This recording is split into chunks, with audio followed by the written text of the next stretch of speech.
Nous célébrons aujourd'hui le troisième dimanche de Pâques de l'année liturgique C. La parole de Dieu en ce dimanche est particulièrement ecclésiologique. En première lecture, la mission de l'Église primitive se concrétise dans l'obéissance à Dieu plutôt qu'aux hommes. La deuxième lecture nous montre le climat spirituel dans lequel la mission du chrétien doit être mise en œuvre. Enfin, dans l'Évangile, Jean nous montre à quoi ressemble l'Église de Pâques et comment elle marche dans le monde pour témoigner des faits de Pâques. Le chapitre 20 de l'Évangile de Jean décrit le cheminement de la foi pascale des disciples, depuis le tombeau vide jusqu'à la rencontre personnelle avec le ressuscité qui apporte les dons de Pâques. Le chapitre 21 nous présente Jésus ressuscité dans la communauté qui est en mission au milieu des hostilités du monde et qui est invité à suivre le Maître, même si le même sort leur est réservé. C'est ce que l'on appelle la deuxième conclusion de l'Évangile de Jean. Et ce chapitre a une forte connotation ecclésiale. Cela peut nous faire réfléchir à la nécessité pour l'Église d'être de plus en plus fondée sur l'Écriture. L'Évangile d'aujourd'hui peut être divisé en trois moments. La pêche miraculeuse et la reconnaissance de Jésus, le repas communautaire au bord du lac et le dialogue entre Jésus et Pierre. L'intérêt qui prévaut est ecclésiologique. À travers les trois scènes narratives, la communauté johannique nous offre une image riche et variée de l'Église de tous les temps. Jean nous fournit avant tout une indication de lieu très importante. La troisième et dernière manifestation de Jésus ressuscité a lieu sur la mer de Tibériade. Les deux premières manifestations s'étaient déroulées dans l'enceinte du cénacle, puis à l'intérieur de la maison. Aujourd'hui, Jésus se manifeste sur le bord de la mer, c'est-à-dire en plein air. La mer, avec ses dangers, est dans l'Évangile de Jean un symbole du monde. L'évangéliste désigne cette mer par un terme païen, la mer de Tibériade, alors qu'elle est habituellement appelée mer de Galilée ou lac de Génézareth. Tibériade, construite par les Romains en l'honneur de l'empereur Tibère, était devenue la capitale de la Galilée. Les Juifs ne la fréquentaient pas en raison de son caractère païen.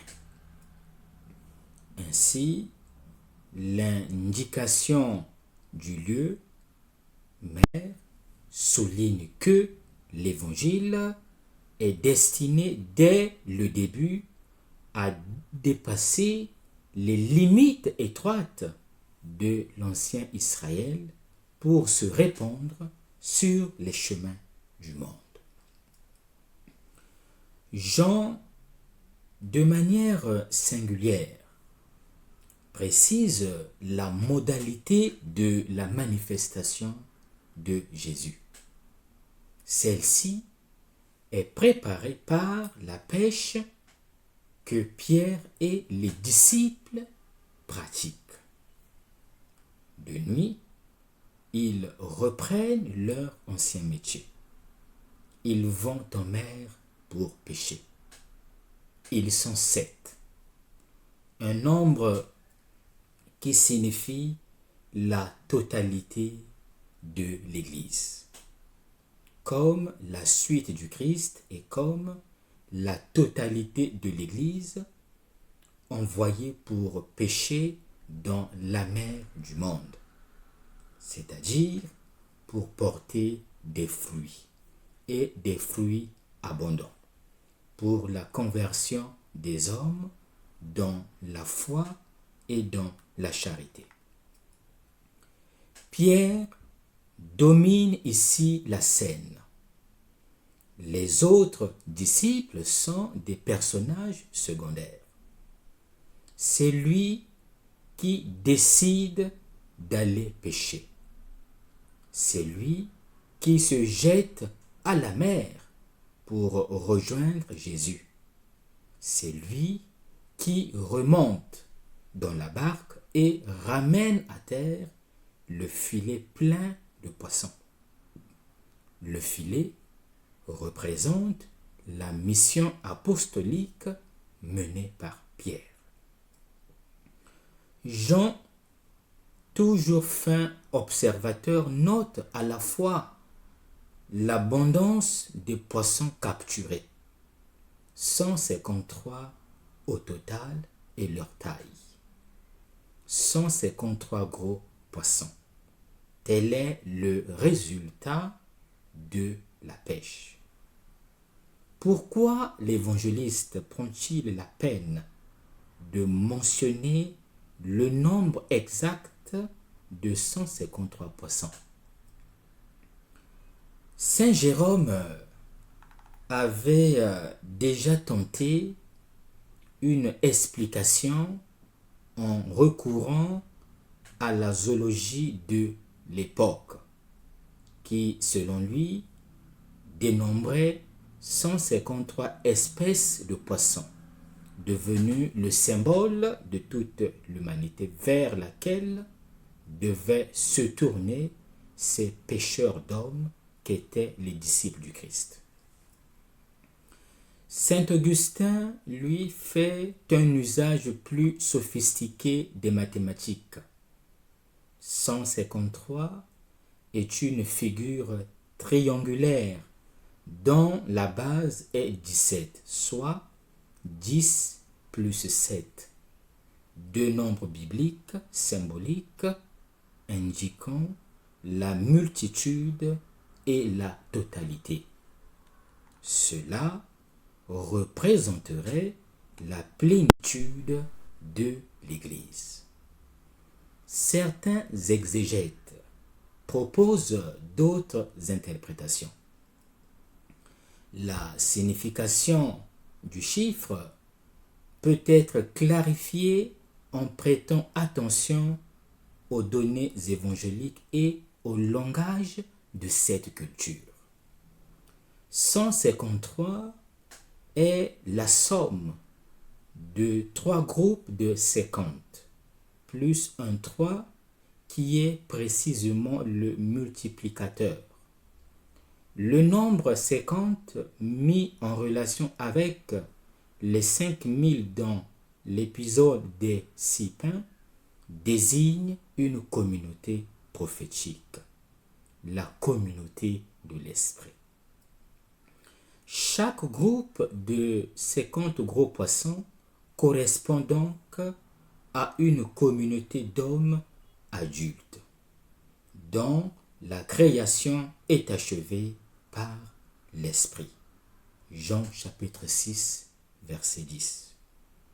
Le chiffre 3, qui multiplie la communauté, est le chiffre de la divinité et pourrait ici représenter Jésus, mon Seigneur et mon Dieu. Le nombre 153 indiquerait donc que les communautés de l'Esprit se multiplient exactement en proportion de sa présence. Pour faire bref, les 153 gros poissons représentent la multitude des hommes attirés par Jésus ressuscité par le témoignage de ses disciples. Dans ce nombre, il faut voir aussi le désir de l'évangéliste de montrer qu'il s'agit d'un témoignage oculaire, direct et concret. Ce n'est qu'en travaillant en harmonie avec son Seigneur que l'Église peut porter des fruits abondants dans sa mission d'évangélisation de l'humanité. Malgré la quantité de poissons, le filet n'est pas déchiré. Le filet ne se déchira pas. Le verbe déchirer, schizo en grec, évoque le schisme, la division au sein de la communauté. Cette unité n'est pas déchirée parce qu'elle est dans l'amour qui accepte et maintient toute la diversité. Elle ne se déchire pas comme la tunique incohérente tissée de haut en bas. Se diviser entre frères, c'est diviser le corps du Fils. C'est pourquoi ces plaies resteront ouvertes jusqu'à ce qu'un seul homme au monde soit exclu de la communauté des frères. Lors de la dernière scène, Jésus a prié pour que nous soyons un avec lui et avec le Père. Ce n'est que par l'union des frères que nous connaissons le Père. La crédibilité de Dieu est confiée à l'amour entre nous. Les divisions en nous sont le grand péché. Elles cachent au monde la gloire, l'unité parfaite entre le Père et le Fils dans l'esprit identique. La présence de Jésus qui multiplie les fruits culmine dans l'Eucharistie. La mission en est inséparable, puisque la réponse du disciple au don de Jésus est l'assimilation de sa vie et de sa mort dans le don de soi jusqu'au bout. Pierre, qui avait pris l'initiative de la pêche, remarque son résultat extraordinaire, mais ne parvient pas encore à percevoir qui est la cause déterminante du prodige. C'est plutôt le disciple que Jésus aimait, image du croyant, qui perçoit la présence du Seigneur, parle, annonce, reconnaît, adore et dit « c'est le Seigneur ». Lorsque les disciples débarquent, ils virent un feu de braise avec du poisson et du pain. Jésus les invite à manger. Le feu de braise est le signe de l'amour du Christ, offert sur la croix pour le salut de tous les hommes. Avec le don du poisson et du pain offert par Jésus aux apôtres, l'expérience eucharistique de la communauté primitive transparaît dans le récit de l'Évangile. Le groupe des disciples qui reçoit des mains de Jésus le pain et le poisson préfigure la communauté qui célèbre le mystère de la présence sacramentelle du Seigneur ressuscité, dont le sacrifice la nourrit continuellement, la fait vivre et la rend féconde. Lorsqu'ils eurent mangé, Jésus interroge Pierre à 3 reprises sur le thème de l'amour. Dans les 2 premières questions, Jésus emploie le verbe agapao, qui désigne l'amour comme adhésion inconditionnelle conduisant au don généreux de soi. Pierre utilise le verbe philéo, qui renvoie à l'amitié. Dans la 3e question, Jésus utilise le verbe grec philéo. M'aimes-tu? Simon Pierre, es-tu mon ami? Ce qui provoque la tristesse de Pierre, et il répond par le même verbe. Oui Seigneur, tu sais que je t'aime. Interrogé 3 fois sur l'amour, Pierre a appris la leçon de l'humilité et Jésus lui confie la tâche de paître le troupeau dont il s'était proclamé l'unique pasteur. Jean chapitre 10, versets 1 à 29. Pierre devient ainsi, selon l'antique promesse, le rocher de l'Église.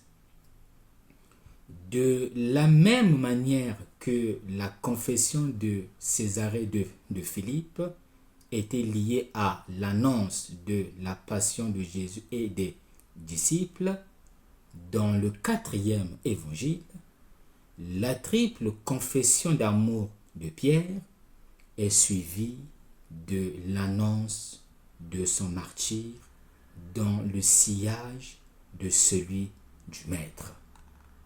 L'Église, en la personne de son chef, est ainsi promise à la croix.